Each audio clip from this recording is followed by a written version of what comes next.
anything like me, you'll remember when hot hatches were all about cheap thrills. They were a regular family hatchback, same as everybody else had, but with a little bit more power, a slightly stiffer suspension, and they didn't cost too much more either. Well, cars like the Audi RS3 have completely changed all that.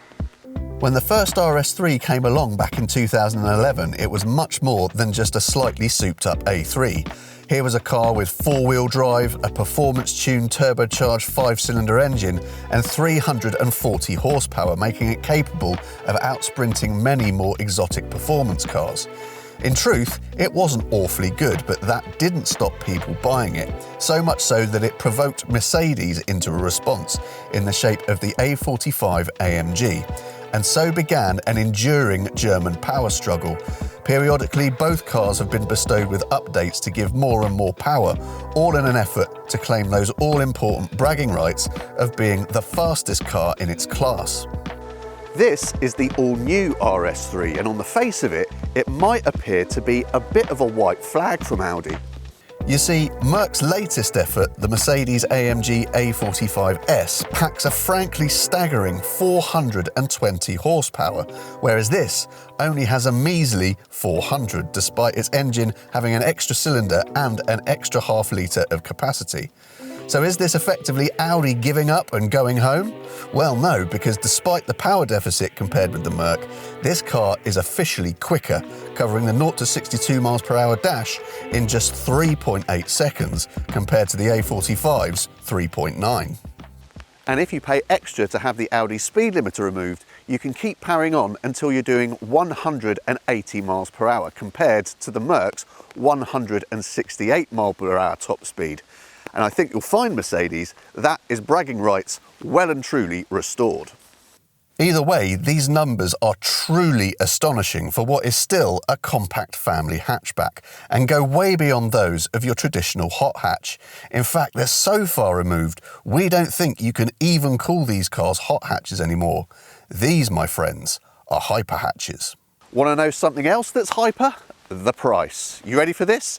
This particular car right here, yours on the road for £60,460. Not exactly the cheap thrills we were talking about earlier on, and something else that separates this from being a traditional hot hatch. However, although the Audi RS3 takes the power and the price and puts it beyond all recognition, this car still has to do that classic hot hatch job of providing all the speed and all the fun, but with enough practicality and usability to be used every day. So, how does it get on that score? Well, you are a bit more shortchanged for space than you are in the regular A3. This car has four-wheel drive and various other things going on with the rear axle that I'll tell you about later, but it all means that the boot floor has to be set a little bit higher, and that loses you almost 100 litres of space. The overall figure stands at 282 litres of boot space, and that crucially gives it a big disadvantage compared with the Mercedes. That said, the rear seats fold down in a very versatile 40-20-40 split, so at least that gives you more load carrying options.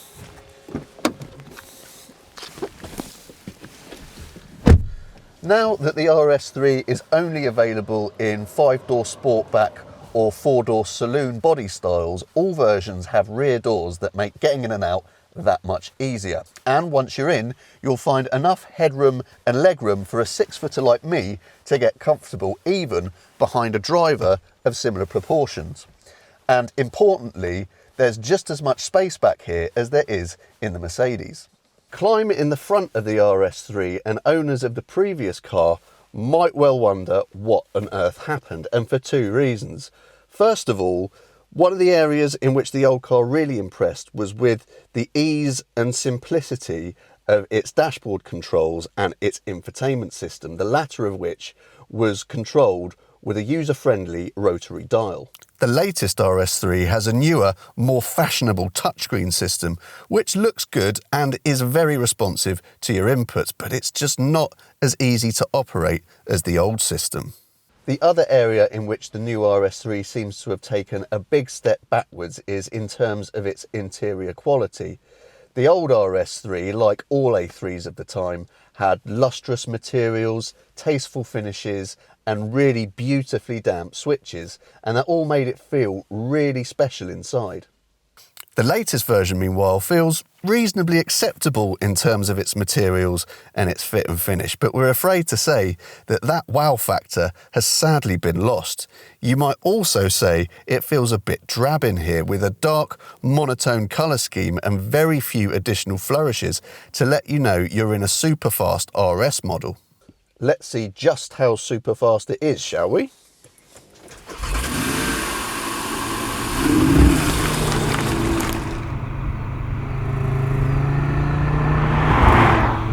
Ludicrously is the answer to that.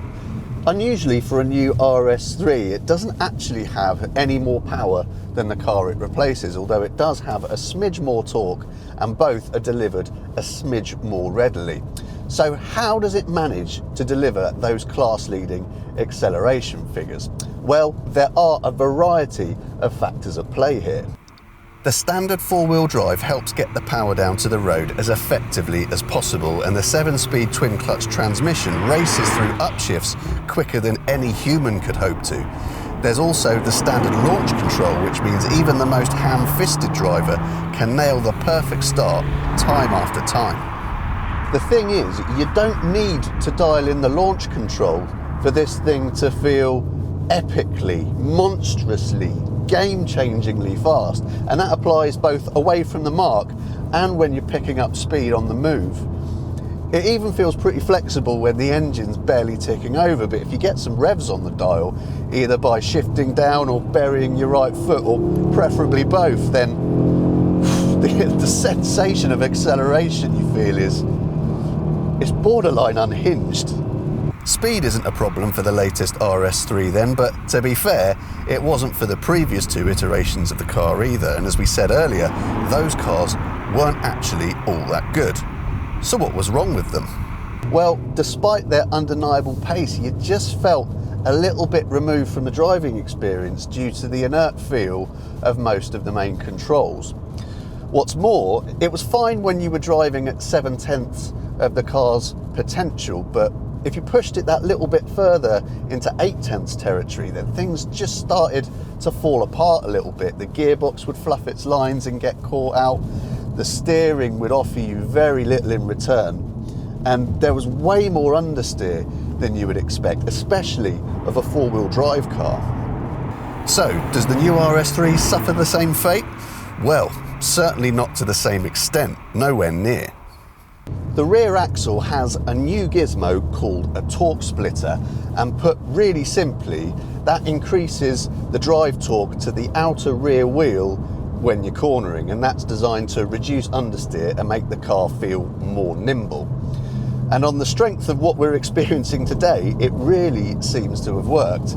The understeer isn't completely eliminated, but this RS3 feels a lot less nose heavy and a lot more keen to turn than RS3s that have gone before it. So finally, this car has something approximating the level of agility to justify the price tag.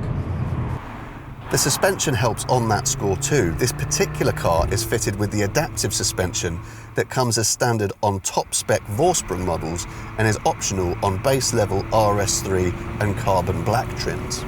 And it is, frankly, tremendous. Stick it in its comfiest setting and it just wafts you along serenely with barely any intervention from the road surface. Seriously, a car this capable has no right to be this comfortable.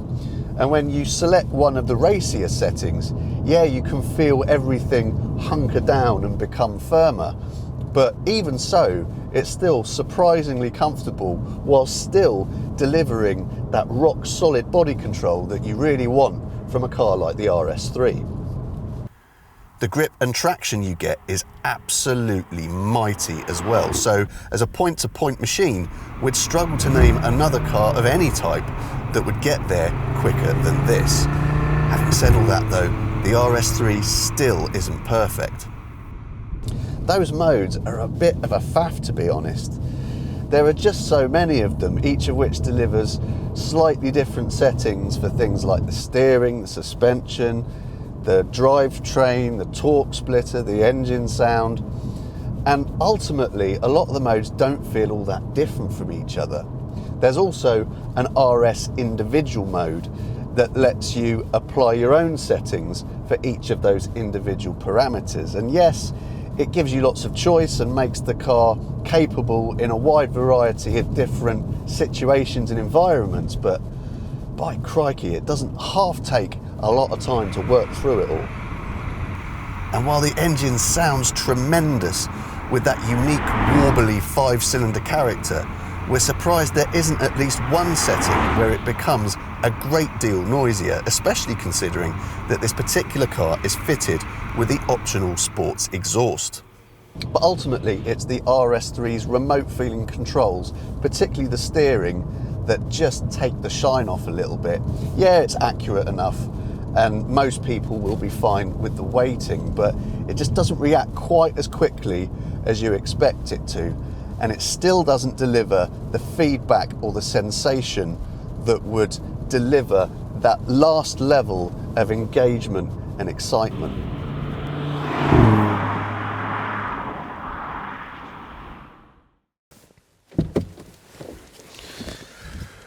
We've already mentioned the RS3's big rival in the form of the Mercedes-AMG A45S.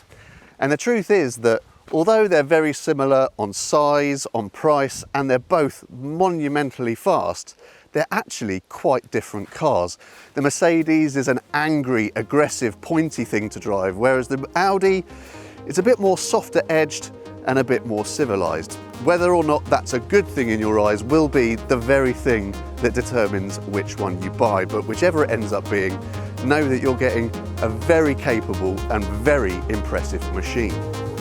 So which hyper hatch would your money go on? This bonkers fast but also quite civilized Audi, or the more aggressive, more visceral Mercedes? Let us know in the comments, hit that like button, and don't forget to subscribe to the CarGurus UK YouTube channel.